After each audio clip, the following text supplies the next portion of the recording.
Hello and welcome to SGDC.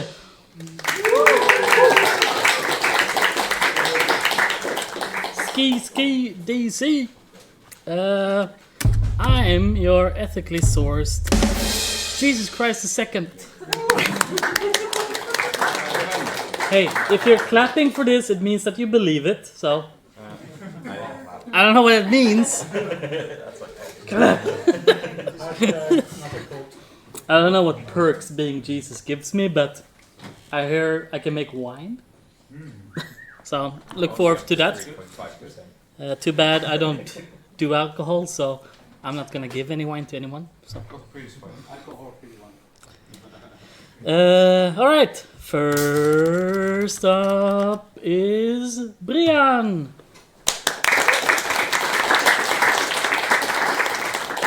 Hello. I'm going to share a couple of things today. Let's see, where am I? I'm right here. So, I will share some new combat animation sounds from Broken Alliance. Broken Alliance is a turn-based pixel art game inspired by Heroes of Might and Magic and other games. This is the Steam page. Wishlist us. I've been working on something called the Shadow Creature, or VOD, if we're talking about the champion version, and it's kind of a bit like a, I don't know, gelatinous xenomorph or something. But hopefully the volume's loud enough. I didn't check.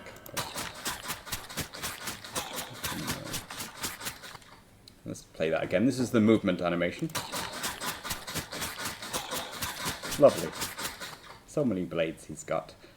This next one is the hover idle. So each unit has a hover idle and the mouse goes over them. When you're selecting the unit, it'll play a little animation. It turns into a 4-dimensional cube. So that's the beginning of the animation.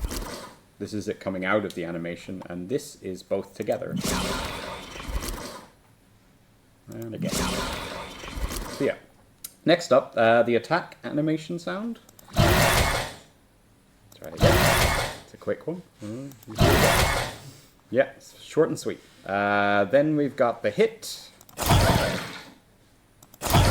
Lots of gooey, gloopy sounds in there, along with some animal screams and things like that. Ethically sourced animal screams. Just like James. And that's the special death, which is my favorite one, I think. I just really like that one. So yeah, that's the Shadow Creature. Next up, Craft, which is the other game I'm working on. Wishlist us on Steam. Yeah. Shameless plug. Let's see. I'm going to share work from Adam Bow, our composer, and myself at the same time. We have a scavenging mini-game in the game for different areas, for the beach, the mountains, and the back alley in the game to gather resources. And so this is the music from the beach that Adam came up with, combined with the ambience I made. So this is an unlisted YouTube video.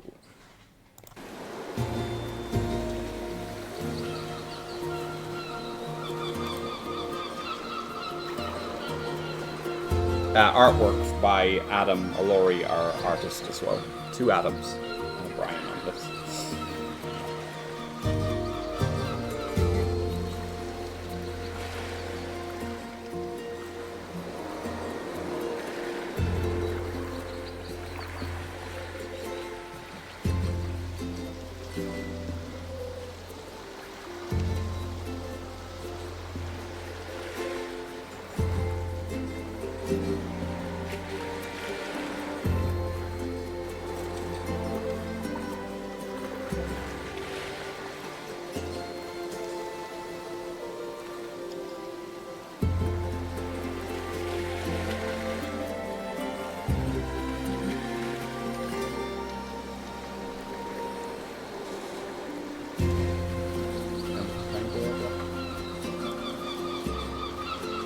Don't have you set a timer.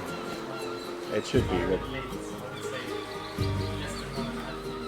Okay, I've got about 1 minute 40 seconds left on this at most. Does anybody have any questions, actually? Or anything?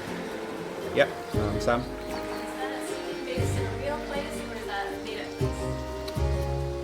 I think it's a made-up place, but Lena could probably confirm. Yeah, it's made up, but there's like influences or different, not actual real places, but different environments. We wanted to, at first we made it with more like palm trees and stuff, but then we decided to make it more, because the whole crafting is like European and stuff, so we wanted to bring it back to more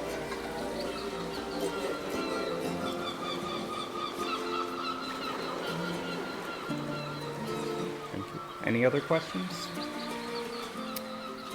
Yeah, Sam again. What was your top inspiration for this relaxing beach music? I don't know. I didn't make the beach music myself, so I don't know what his direct inspirations. I know that he likes to use a lot of live instruments and things. So I know he was playing some folky kind of stuff. One of our programmers said it reminded him of Animal Crossing New Horizons or something like that. But I don't know whether he used that as an inspiration. But I like the kind of beachy, traditional beachy vibe with some fantasy elements in there. It still retains some vibe.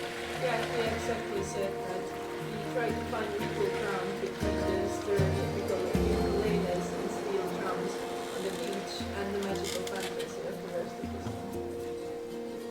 Okay. Any last questions before I finish? Okay. Thank you.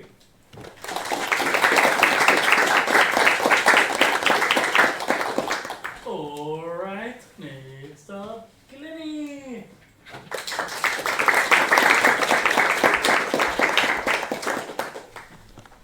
Hello.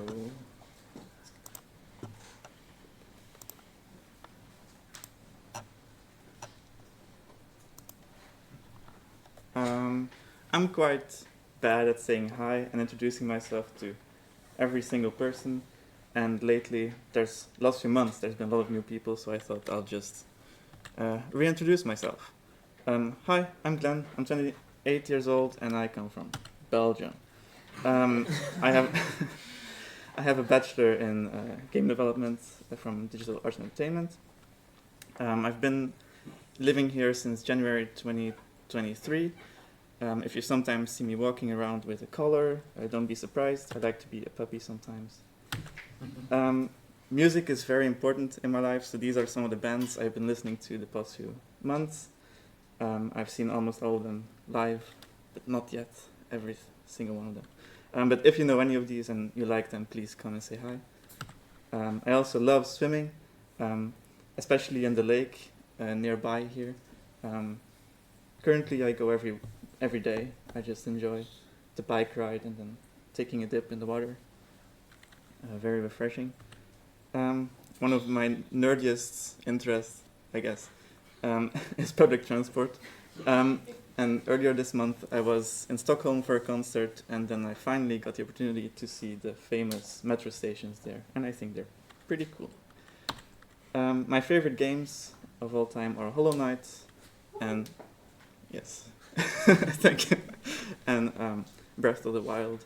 I also very much enjoy the sequel, but still, Breath of the Wild has a special place in my heart. These are the games I've played the most, sadly. They're very addictive to me, and I'm way too good at Tetris 99. But so, I'm making Aquamundo, which is a water park tycoon game, which is inspired by Roller Coaster Tycoon 1 and 2. It will be published by the house. And just, I wanted to quickly show some things you can already do in the game. Also, just to be sure. But the music is also done by my intern for music.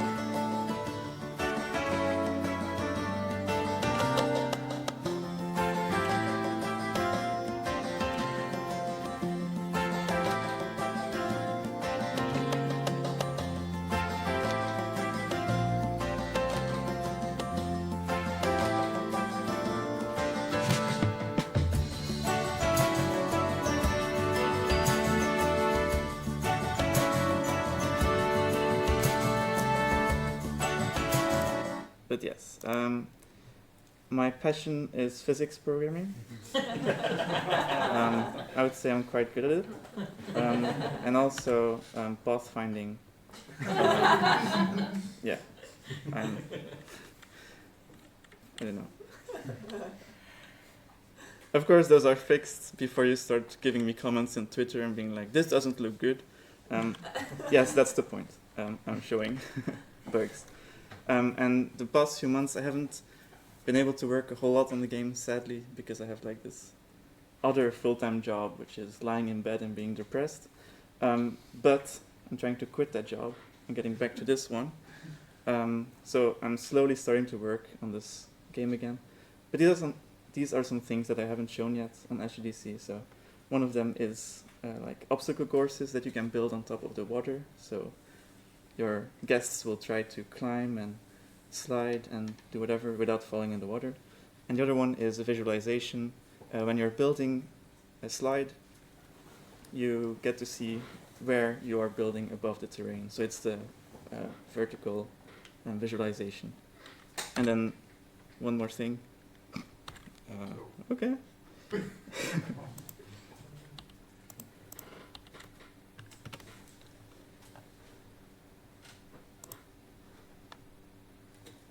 Not sure why that happened. Yeah, it's the gizmos and the possibilities for placing scenery objects.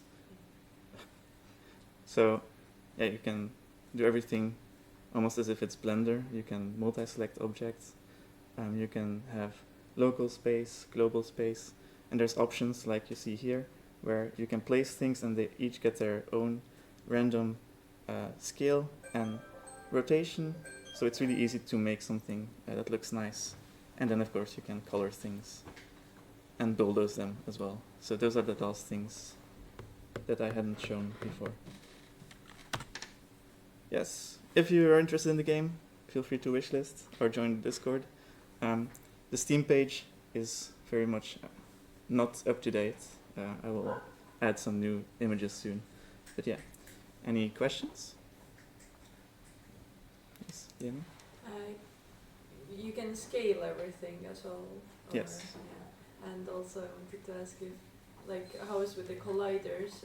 Are the people gonna walk past the items that you build, or? When it's for decoration objects, yeah, the player or the NPCs don't take into account the scenery. Yeah. James? When can we host a competition about making the coolest ride? Well, so now that I started working properly again on the game, I hope, I can't give any promises, but I'm now working towards a demo that then will be able to be spread to everyone at Spell, and then we can maybe host the competition. Yes. Would it be possible by Halloween Game Jam? Yeah, it should be definitely. Interesting. Anyone else? Feel free to yell because I'm blind. No? Thank you. Okay.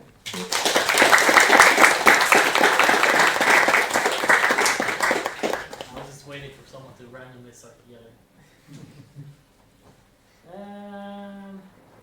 Mariana.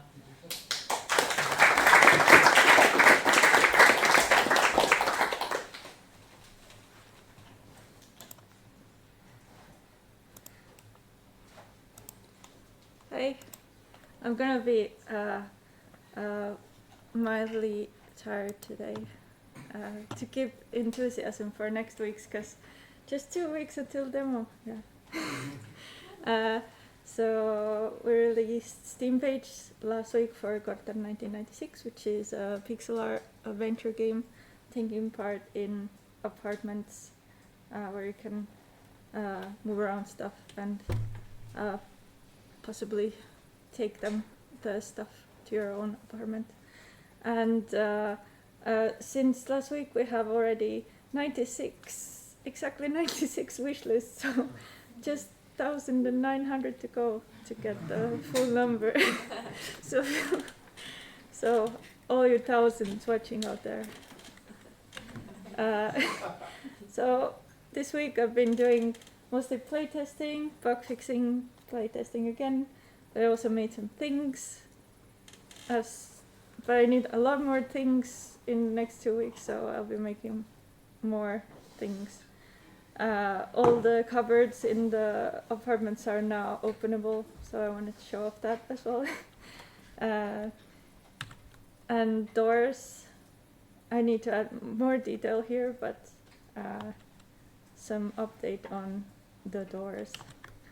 And I want to talk about colors, because last year I started with like an idea. I will make color palettes for all of the apartments, and it will take 1 day. And it has taken a year.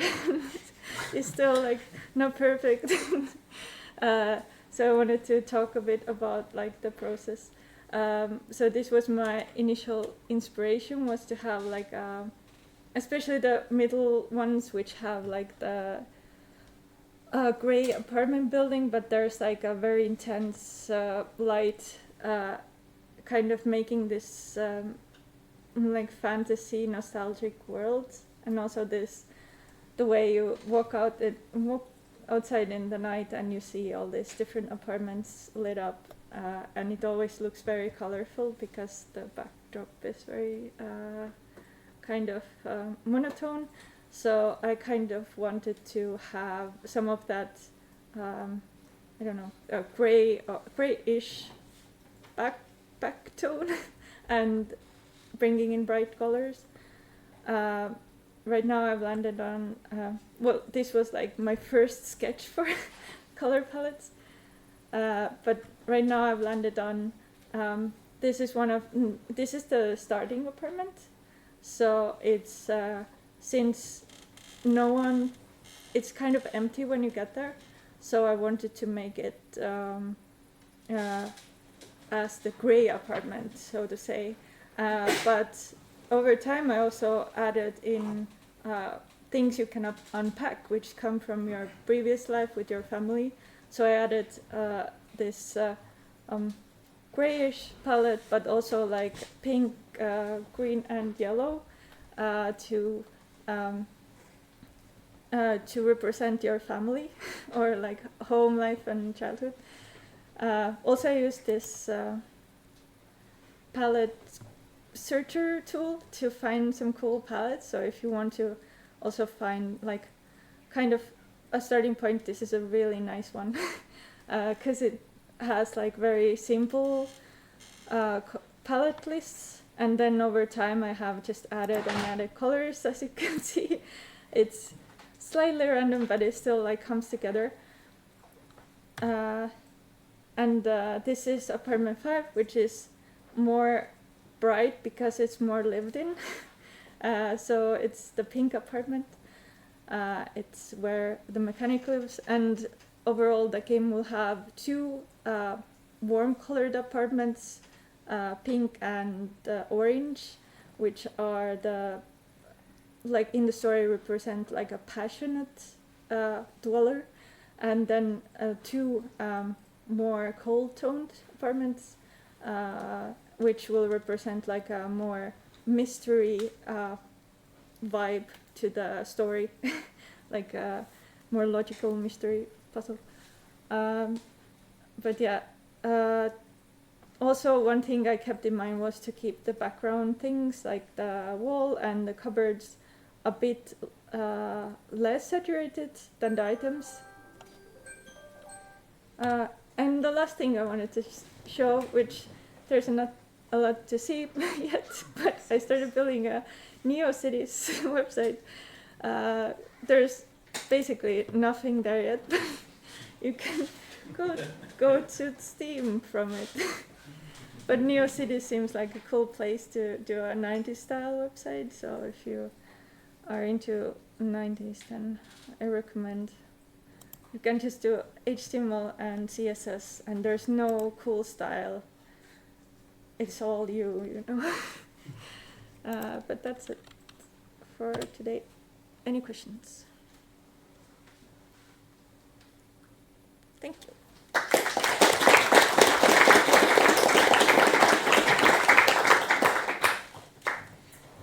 Alright, next up, Lewis.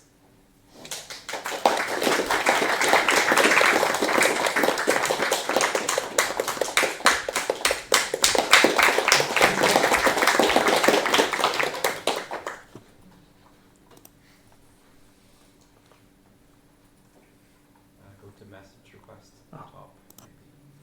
There we go.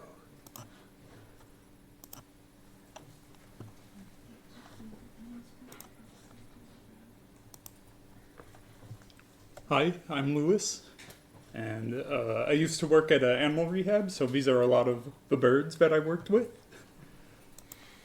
I'm from Illinois, which is full of cornfields, and I got into game development during the pandemic, and my favorite game isn't a video game, it's a sport, it's water polo, and then my favorite video game is Smash Brothers Melee, and my hobby before coming here was karate, but now I have to find a new hobby, and I'm working on my first indie game, and I'm here to finish and release it, then start studying art.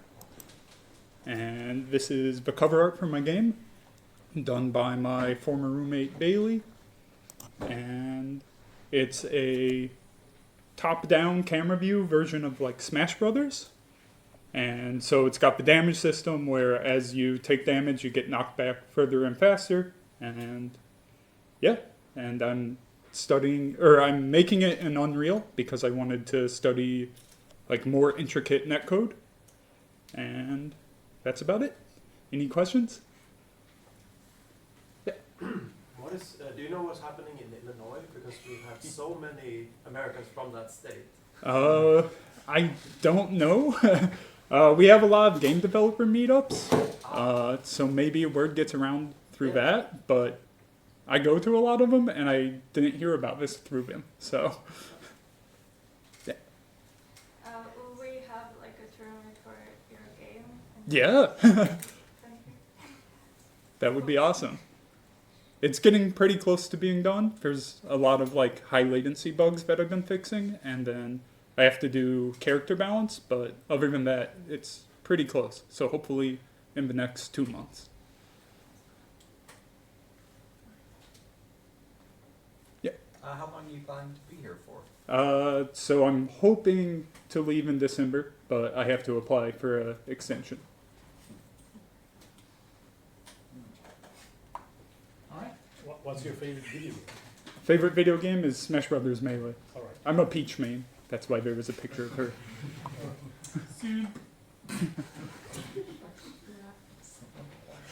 Alright. Thank you.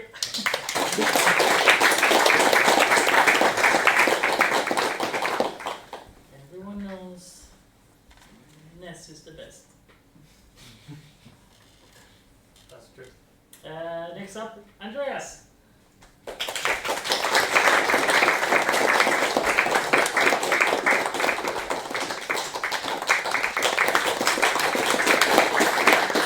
So, I now need to find myself and call myself.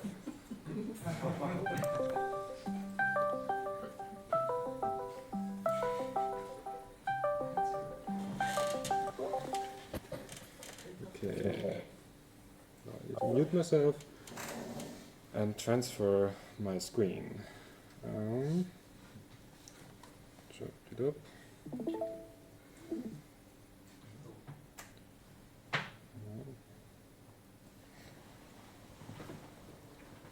Yeah. I guess I need to get out of full screen.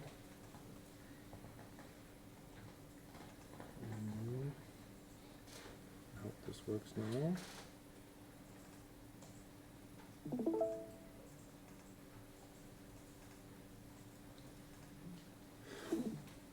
Wow.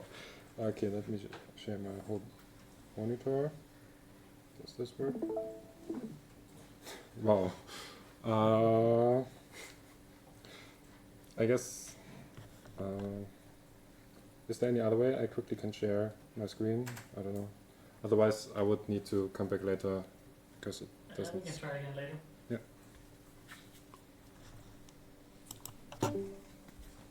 Alright. Hopefully the next person doesn't disappoint us. Next up, Rob.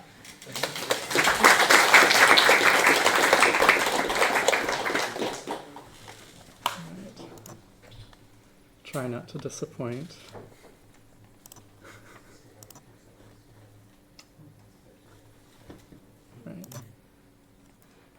Right.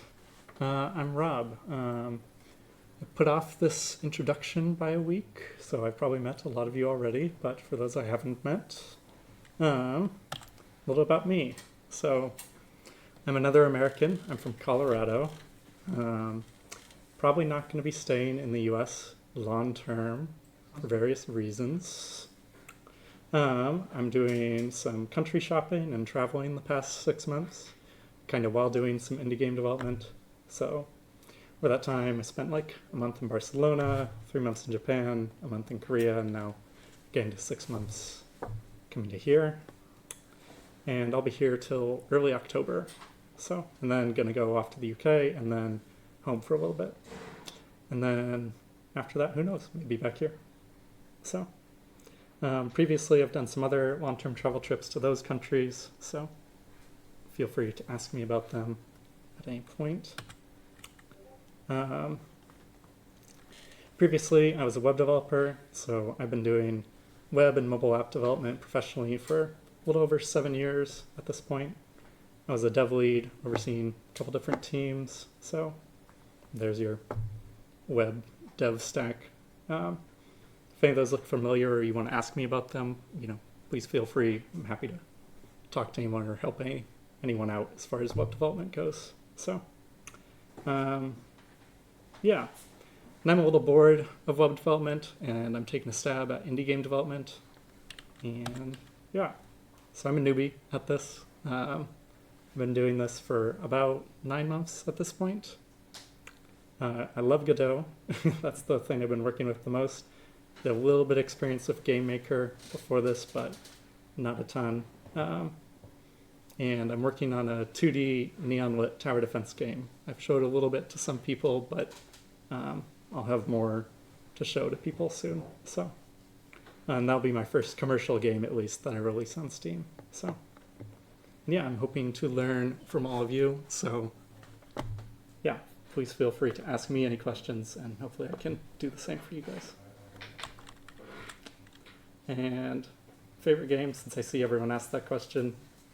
I don't know if I have a favorite game of all time, but these probably rank Hollow Knight, Doom, Smash Bros. Ultimate, Arkham City, Ori and the Blind Forest, Valhalla. All great games. Questions? What's your second most favorite country where you stayed after Sweden? Second most favorite, besides Sweden. I think probably the Netherlands. So I really enjoyed Amsterdam. I am not a public infrastructure nerd, but I really don't like driving, and Amsterdam does it for me. So.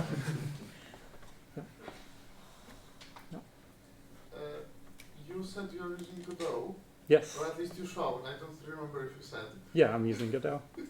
Are you using GDScript or something else? GDScript. Okay. I don't really like the look of C#, just the way they put curly braces. In Godot you can use almost anything. What's that? Sorry, what was that? You can use almost any language in Godot. Yeah, it's very flexible. Yeah. Okay. What kind of places do you stay at when you travel, and do you call yourself a digital nomad? I don't usually call myself a digital nomad because I think that people have kind of ruined that term for people that do this kind of traveling. So I typically, on some of my longer trips, I did lots of hostels, but after doing that for like 5 months, you get kind of tired of it. I've had the same conversation 50 billion times. Where are you from? Where are you going? Where have you been? Etc. So now I typically go to Airbnbs and stay longer term in places. But, yeah. What are some of your leading candidates for where you might want to move long term? The Netherlands is definitely ranking up there. I do want to explore kind of more in Europe in general. Japan is up there, but I need to get a little better at the language first for it to be serious. So are you saying all these trips to different hostels ruined Cotton Eye Joe for you? Cotton Eye Joe. The redneck song. Where did you come from? Where did you go? Yes, it kind of did. Yeah. Thank you.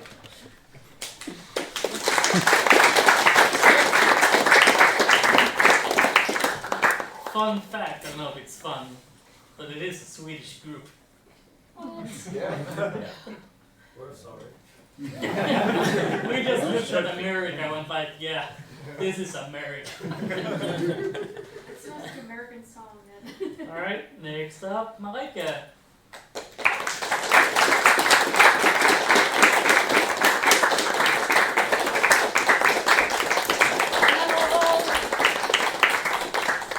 I feel like I haven't been here for ages, which is very embarrassing, so I'm gonna change that now.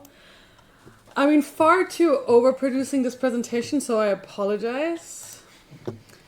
But let's see if this works. Yes.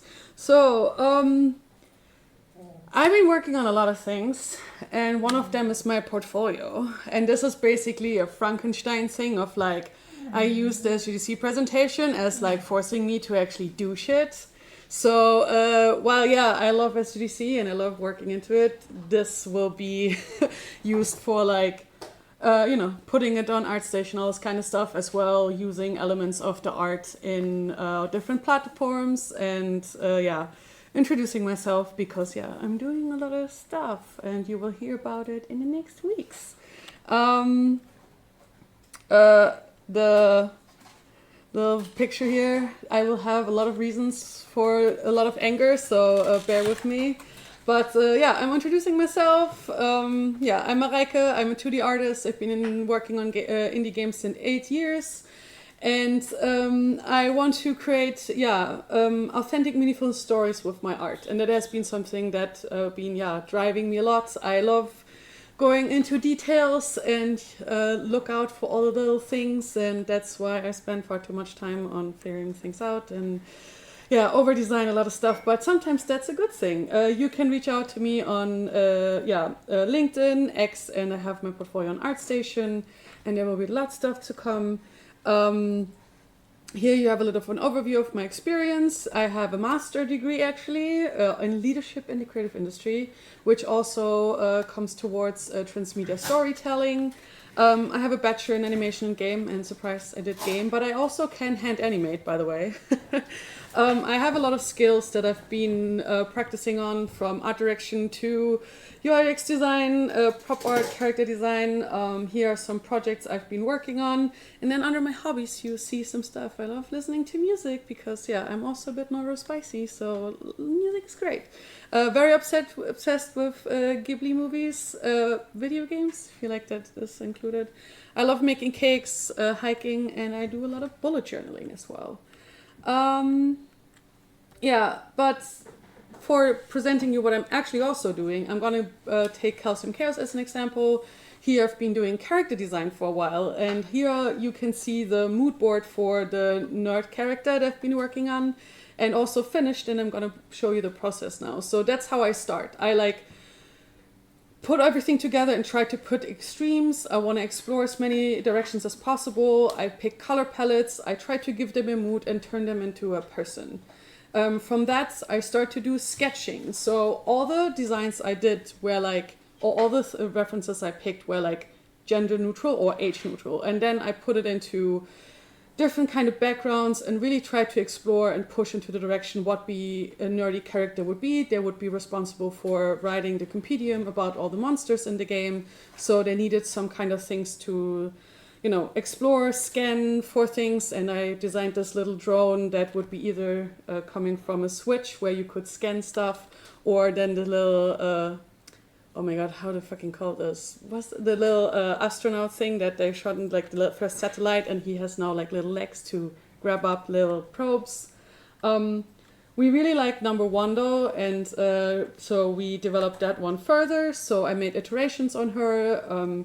She's really into metal and like punk as well. So and she has an obsession with like mythical legends and creatures.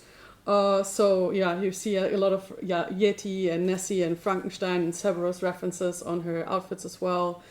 And I try to just be like, what would this character wear and look like? Ultimately, we picked her.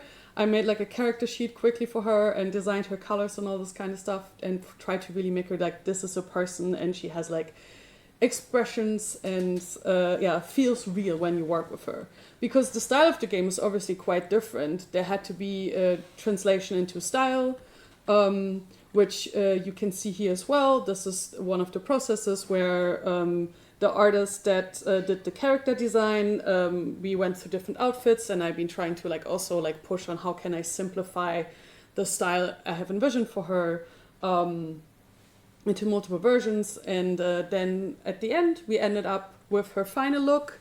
That's how she's also now in the game. And that's are her items basically that also I based on her. Oh boy, I'm a little slow, I'm sorry. So but I also make games that are like very trashy. So this is our little game jam we made for last year's Halloween game jam, where you can click on the trash button and make a lot of trash. So I'm very serious in my development. For next week, I have a little teaser picture for you because I've been brewing up some more stuff, but it's not yet ready yet, so it still needs a bit of time, but I promise you it will be great. And I can give you also some artist tips, which is like, learn from my mistake. If you scale accidentally put a 2 in scaling in Procreate and saves it, your picture will only be a line and it will not be able to be recovered if you accidentally left to the gallery because you tried to fix what happens. So be sure that you save up your things in the iCloud so you don't have to cry like me that majorly all of my assets just disappeared.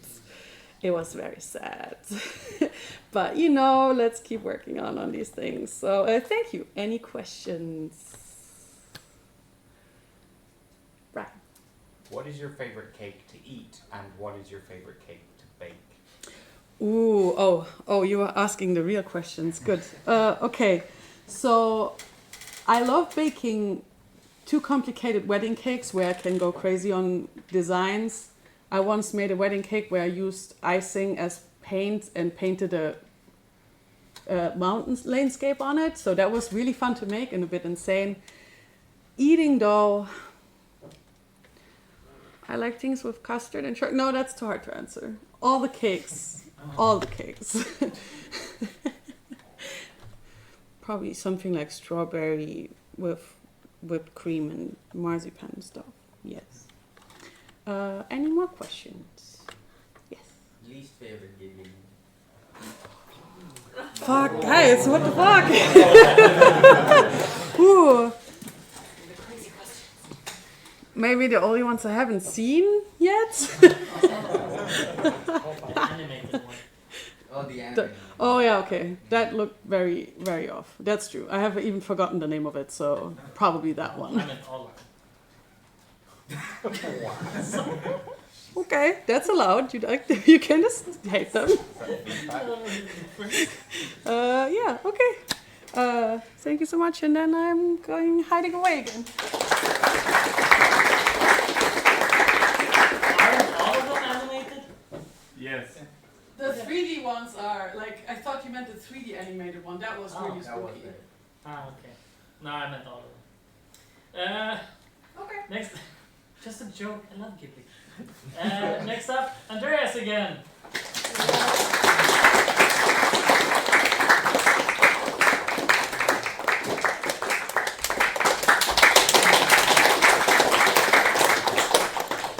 Next time he presents, we should not clap. He used up claps for 2 SGDCs. Yeah.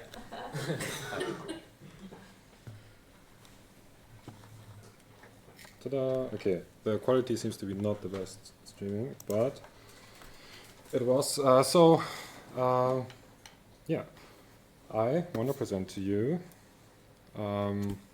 the Spell Fusion dashboard. It's like a project I started a week ago, and basically I am working on 2 big Unity projects, which both are team projects, so they both have a lot of people changing stuff, doing stuff, and they both have quite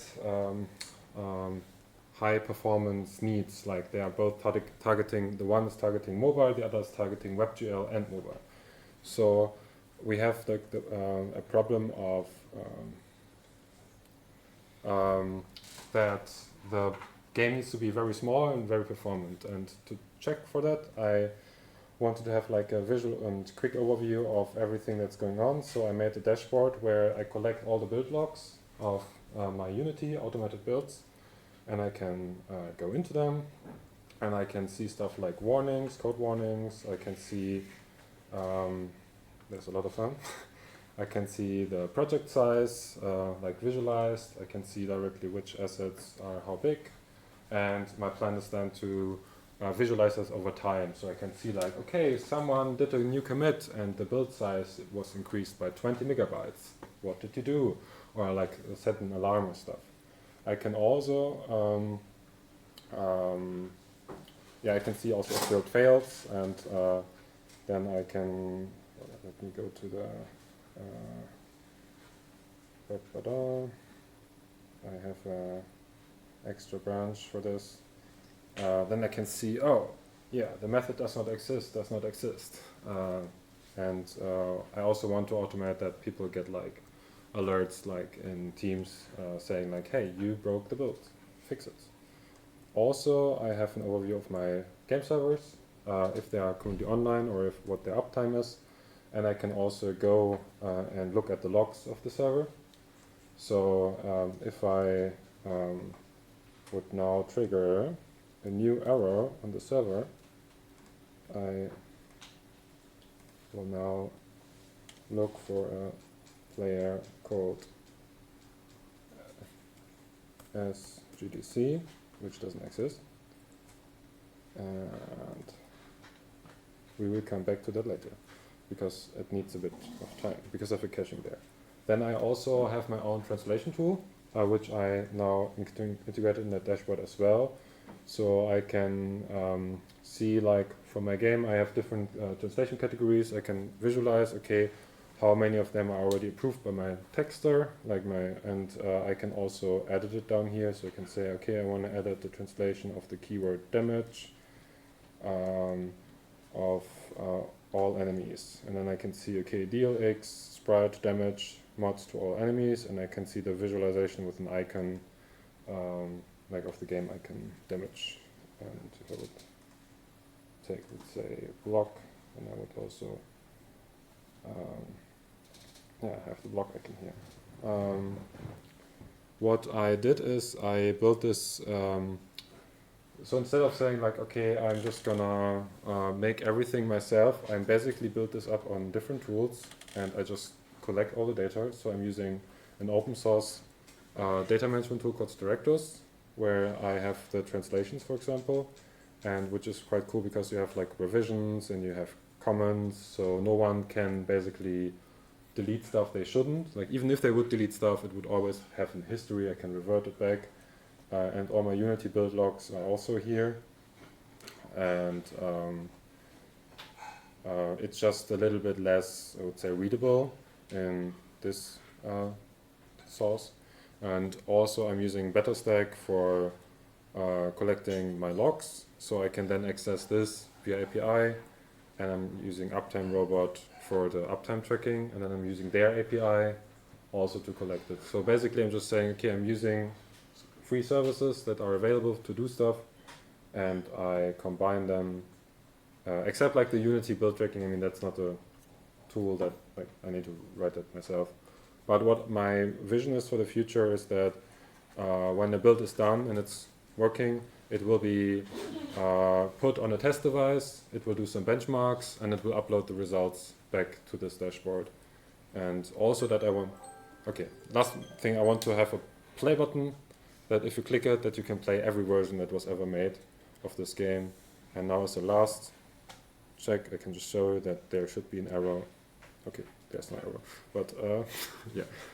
Any questions? Yeah? I wanted to ask how you're using it in the workflow.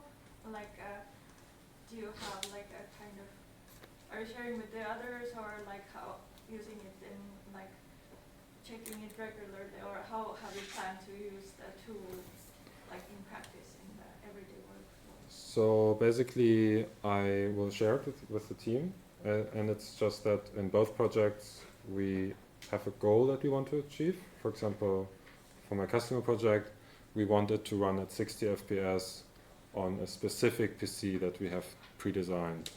And so we all as a team are working that it's gonna be like that we reach this goal. And so we now have a centralized place to look how close are we to that goal. And also, for example, with servers, like multiple team members have their own, like one of my programmers has their own server. And when she tests stuff, like she quickly wants to look at the logs. I mean, she can now directly go to the server, but it's just more convenient if we can make a place where she can then do everything, and in the future also restart the server there, or execute cheats and stuff like that. Any other questions? Yeah. Then, thank you.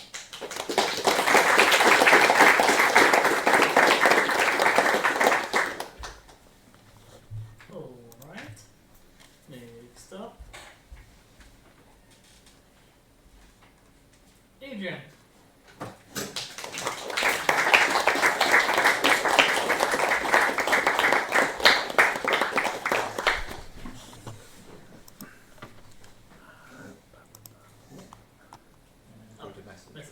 Oh, Up. Second. second one. To the right. To the right. To the right. Up. Up. Left. Left. Left. Left. Warmer. Down. Down. Down. There. Yes. Okay. Great. Right. In the middle. Right. Up. Yay. Great. Okay, hi everyone. I am Adrian, so I just arrived yesterday. I want to thank James and Chris and Erin and Matteo who came to pick me up at 1 a.m. yesterday at Alvesta. I wasn't the only reason they went there. I also really wanted McDonald's, but still. So, I come from Brittany in France, a small cute medieval town called Fougères. Brittany is a region like famous for its very buttery and sweet desserts, its galettes, Mont Saint-Michel, and its flags that you can see in unexpected places. After that, I moved to India and Paris first, then India for like 2-3 years to study game design. That's a very cringe picture of me and my classmates on our final day when we presented our end of the year project, which was like VR. Traveled a bit quite a bit around India during the time as well. Then I moved to Berlin, where I still live. I came from there. So for the past 7 years, I joined Wooga, which is this mobile game studio. I worked as a game designer on June's Journey. It's a hidden object game on mobile. And that's quite an old picture of when Angela Merkel came to visit the studio many years ago. So yeah, I met many talented people there. I learned a lot from them. A lot of them are still my friends. Like 90% of the people I maybe less now, but yeah, now are from either Woogas or ex-Woogas. After 5 years at Wooga, I quit to start my own games. So that's the first kind of big game I released on Steam in 2022. It's called The Matriarch. It's a deceiving multiplayer game with a lot of black humor where you play in this like satanic convent, and the main gimmick is you have to pretend to be like an NPC to escape it. And it resonated quite well with like influencers, YouTubers. One of my proudest moments is when I went on Twitch and there was like a big YouTuber playing it, and it was in between Fortnite and Minecraft, and I was like, oh my god, crazy. very something I'm very proud of as well is like all the fan art that the community did around the game. It's really great when you see like, I don't know, 13 years old kid like really liking your game and drawing like cute versions of the characters. Then I about 1.5 years ago I joined Zafladen, which is like a small version of Spelkollektivet in Berlin. So yeah, it's an indie games collective as well. I think a few of them came to Spelkollektivet, like Rico, Irene, Johnny as well. So those are like the studios that are part of Zafladen. It was co-founded by Machine and Mensch, which developed Curious Expedition, and Studio Fizbin, and it has a bunch of other studios there. So now I'm working on my upcoming, my new multiplayer game called The Masquerade. It's also like a deceiving type of game. I like to describe it as a bloody version of Where is Waldo? And like multiplayer, so a lot of characters on screen, a lot of them, most of them are NPCs, and you kind of have to blend in while looking for your target, but you also have a hunter kind of chasing you. It's a bit same gameplay as Assassin's Creed Brotherhood multiplayer, if you've played it back in the days. Apart from that, I love stories in all their forms. Those are kind of like my favorite movies or shows. I really like stories that are about time traveling, parallel universes, or fantasy. I think 6 Feet Under is my favorite show of all time. Some of my favorite games. I played Soma earlier this year. It blew my mind. I love story-driven games in general, or like multiplayer competitive games. Even though it makes me very upset and I'm trying to not play them too much, but I've played way more League of Legends than I should. And I'm a big MMO enjoyer as well, so Dofus, World of Warcraft are some of the games that I sunk a lot of hours in. Finally, a bunch of random stuff I also enjoy. I enjoy hiking, nature, which is one of the reasons why I'm here. I enjoy badminton, various sport, Magic Draft. I've seen that sometimes it happens there. Board games, so I'm very happy to play board games with you guys. I like dogs. That used to be my dog. I already made a new friend today, and I have a Skaven army. That's it. Questions?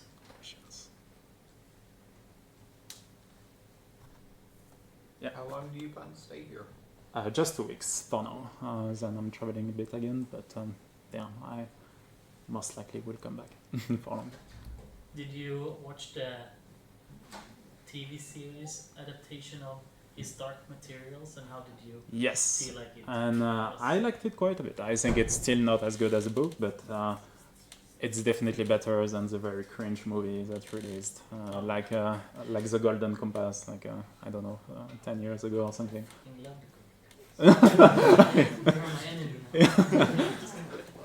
think TV series was really solid. I really liked it. Yeah. Okay, thank you. All right, thank you.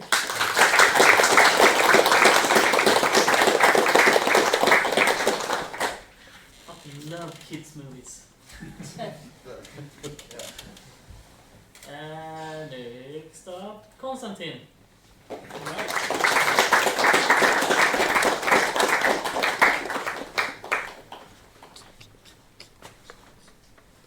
Discord is this the Discord?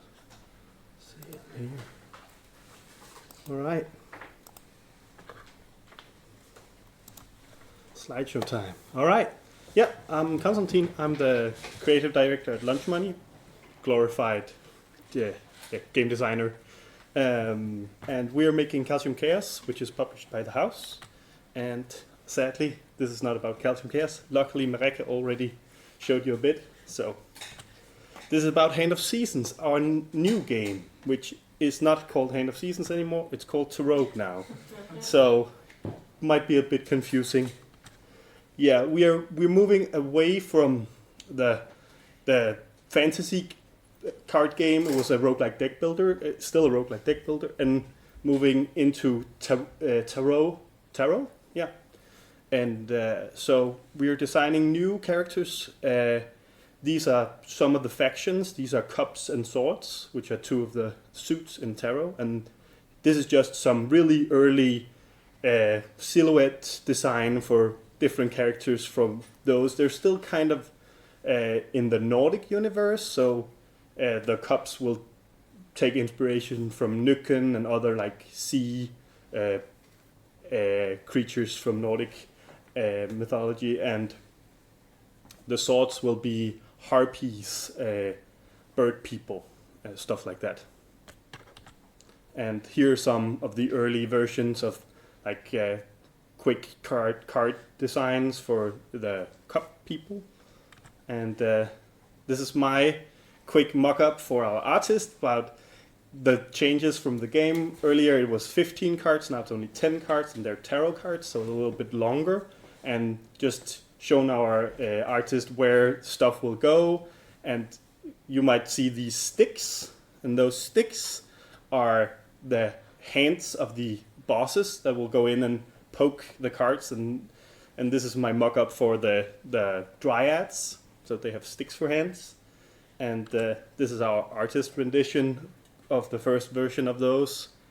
We wanted to have them have holes in their hands because they're the coin characters, and they are like really greedy. And so we were inspired by Huldra, which is a Nordic creature that has a hole in its back and lures people in. And then we like that thing, but we can't really with the hands show that it has a hole in the back, so we wanted to give them holes in the hands.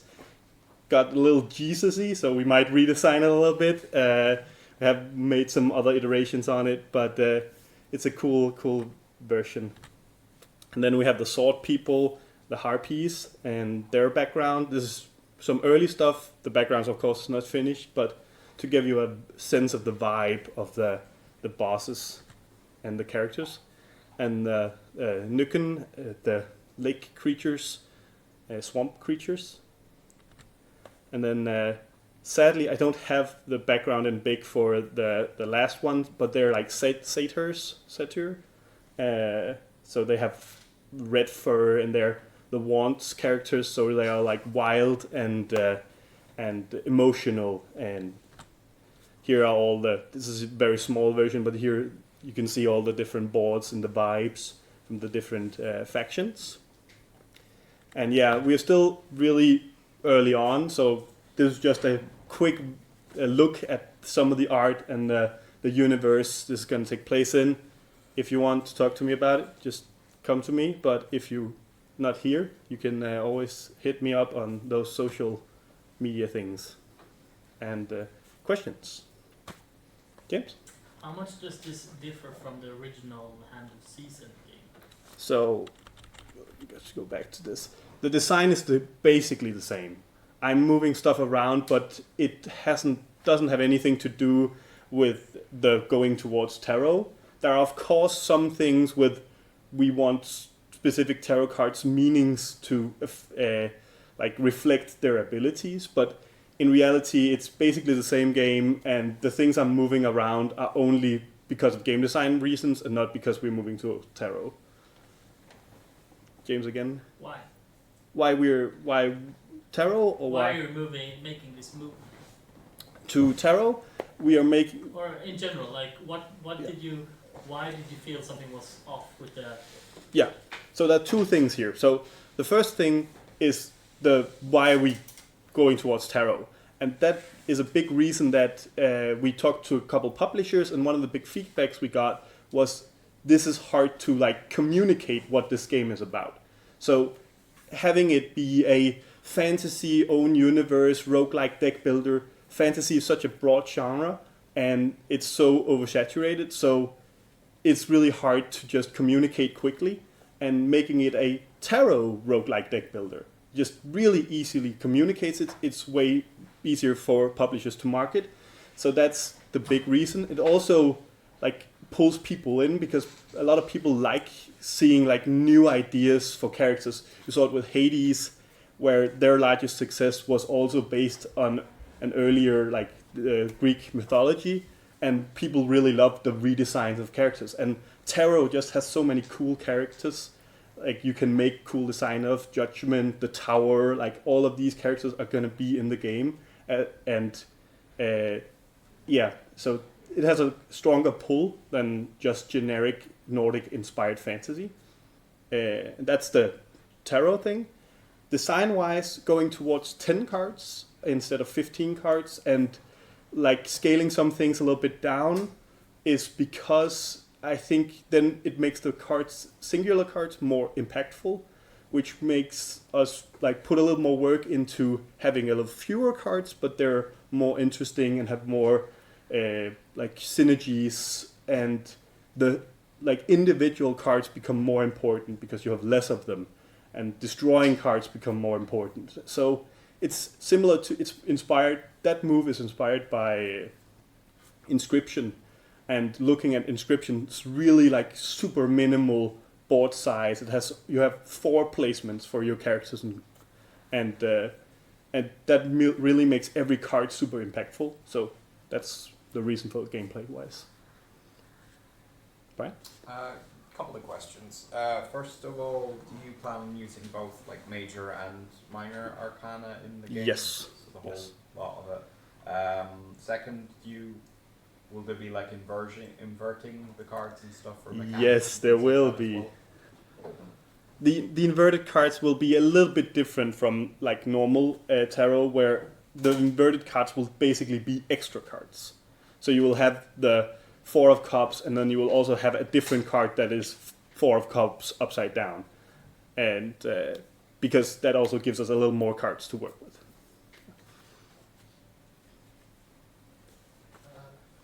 Do I remember correctly that this game was also on Halloween Game Jam?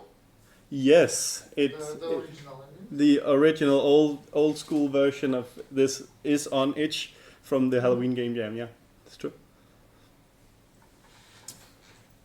Can you tell us at all about like what like I guess like the meta game is, or what like the long term like how like there's 4 different factions, but like do you play one faction each run, or like do you go through them all, or? Yeah, I can tell a little bit about gameplay. So it's very much inspired by Luck Be a Landlord, if anybody knows that. But that's a slot machine roguelike, where you get extra, every turn you get a new icon for your slot machine, and then they give points. And similar to that, you draw 10 cards, and then you gain points, and then you need to reach a specific amount of points within a set number of draws. And for example, the first encounter you will have 5 draws, and you need to reach 40 points, like it says in the corner. And then if you succeed that, you will get a treasure, which will include new cards, so you can start building your deck, and then you have a new encounter. There will also be shops where you can buy items and more cards, so to advance, and then you'll get these boss fights where these characters will interact with your cards. Might steal some of your cards, they might poison your cards to destroy them, or make them valueless, and stuff like that. So they will like poke around at your cards. Do you have any intention of putting in, either in the story or in the game, deck building part, any fortune telling content? So a little bit. So the swords cards are all about like planning, and there will be a mechanic where you can like plan, like foresee which card you will draw when, and like manipulate it, but not really. I don't think so. But still, it's really early days, and we are still iterating a lot, and that is actually a really good idea. So we might do something like that. Does the slot machine go all the way to slot station? What? I was just making fun of your pronunciation. Sorry. All right, thank you. Thank you.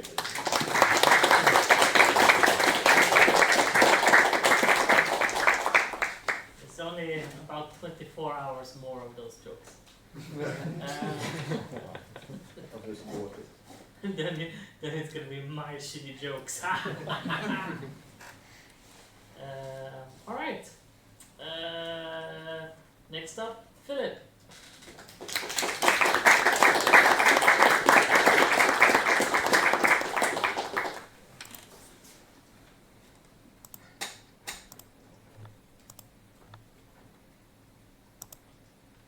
Okay, so hi, I'm Philip. I'm making a roguelike mini golf game, for those of you who haven't seen it yet. And I've been here with Sam for the last 3 weeks. And unfortunately, today's pretty much our last day. So yeah, it's been great. Come and say goodbye to us after this. So I thought I'd do a little bit of a wrap-up retrospective. Show you some graphs, because graphs are great. I mostly came here because I wanted to hang out with other cool game developers and get to know everyone, and I wanted to fix a lot of bugs in my game so I can launch it soon. So how did I do? Well, the month before I came here, I mostly just hung out with one game developer, that's Sam, and then met another friend, so there were two.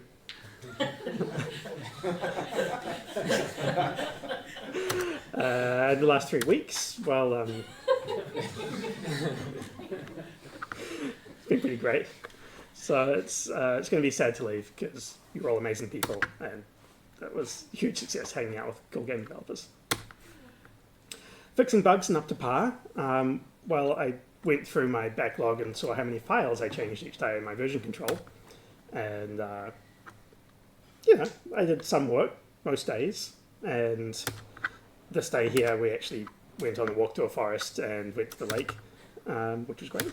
And then this day here I got completely distracted and wrote a brand new feature, which is also not planned. There we go. So this generates a video for our social media, and it shows the winners of our weekly challenge, so hopefully people will compete even harder to get the status for that.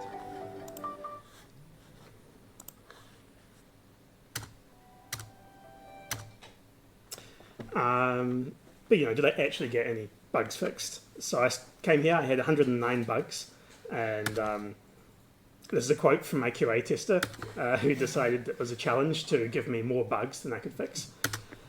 So, me versus my QA tester.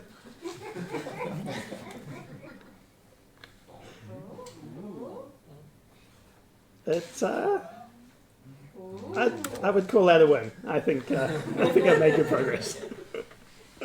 So I'd say overall success on the bug fixing as well. Interesting other facts. I was promised on our first run by Dan that we'd see some trolls.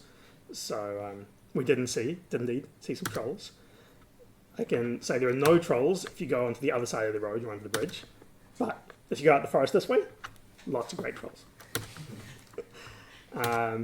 We don't get foxes or moose in New Zealand, so I was disappointed to not see any during bike rides.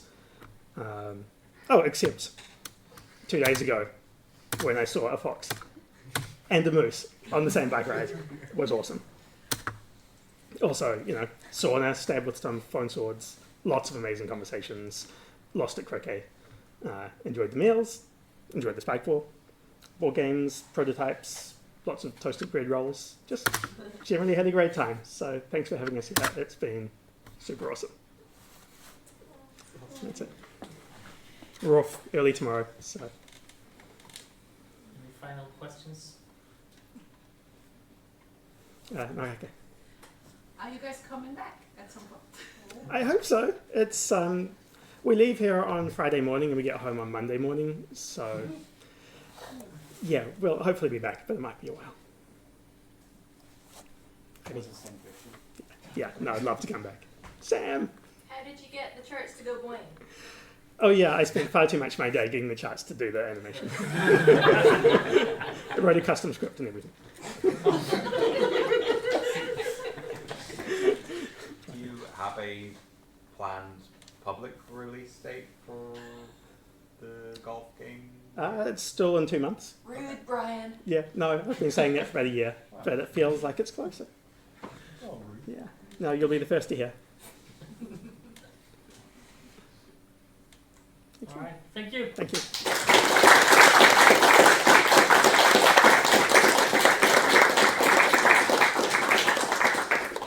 You have to hook him up with Adam.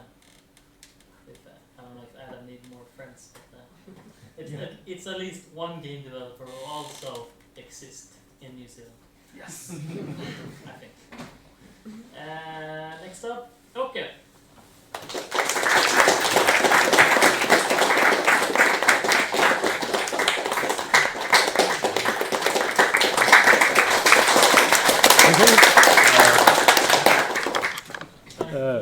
So, I came here more than a year ago, and my game has constantly been 2 months away from being polished. So to break that trend, I decided to release the game before it got polished. So Artificial Gravity Cat is now on Steam on early access. It's nice because it got me to improve it a bit. Remy was finding some bugs, and most of them I knew, but it motivated me to fix the small bugs instead of rewriting the whole code from scratch, which I've been putting off for a while. And yeah, so I fixed some small bugs. It's a little bit improved. Made the graphics a little bit prettier. I might update some builds. I put up the latest build on itch.io as well, so it's playable there. I'll probably link to the demo. I could just search there. So it's probably playable there as well. If you wanna just try it, I'll put up a demo soon to ward off. Remy warned me of early people who just buy the game and then give bad reviews because the game is not polished, and I'm at risk for that, so I'll put up a demo to avoid that. But the game should still be playable. So yeah, that's something. So thanks Remy for testing the game. Thanks Hjalte.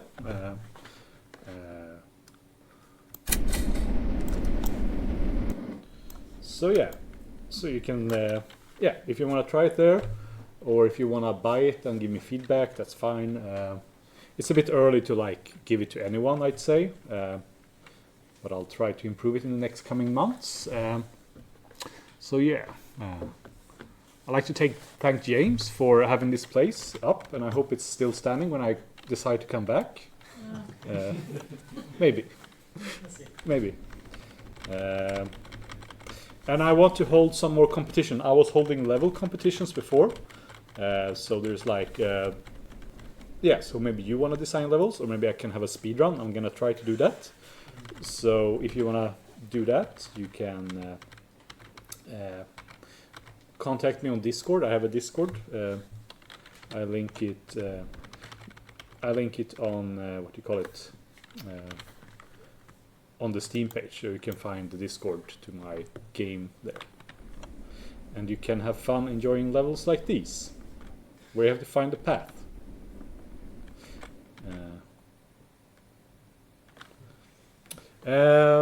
Yes.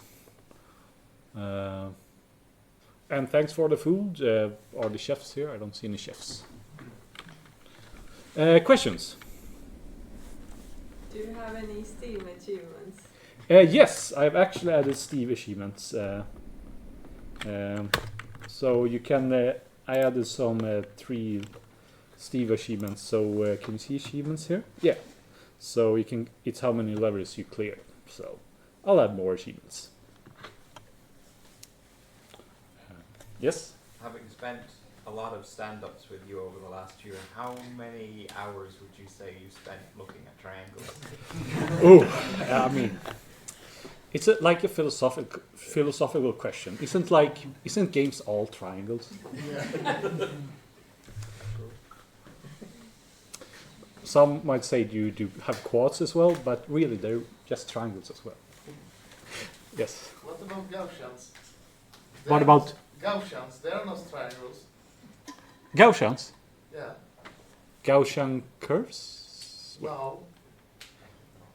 Either way, I'm trying it. Favorite joker? Favorite Joker? Favorite joke? Oh, I was gonna make that joke. Favorite joke? Favorite joke? The bad ones.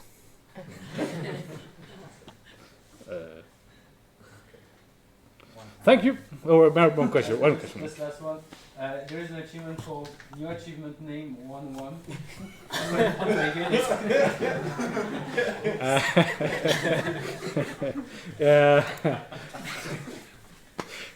It's if you find a password to the developer build and you press space on the first level. So crack the password. Yeah. All right, thank you. Thank you.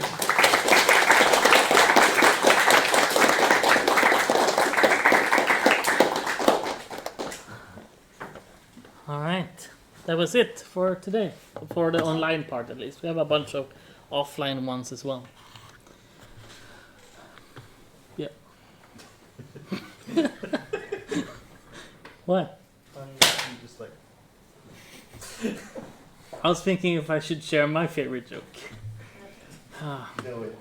Do you want that? Yes! Harry, do you want that? I think that's an off-stream thing. Okay. That's enough. Sorry guys, you don't get to hear my joke. So, and if you're sad about that, something's probably wrong with you, and it's not our problem. So take care, have fun, have a good life. Find Jesus. Bye.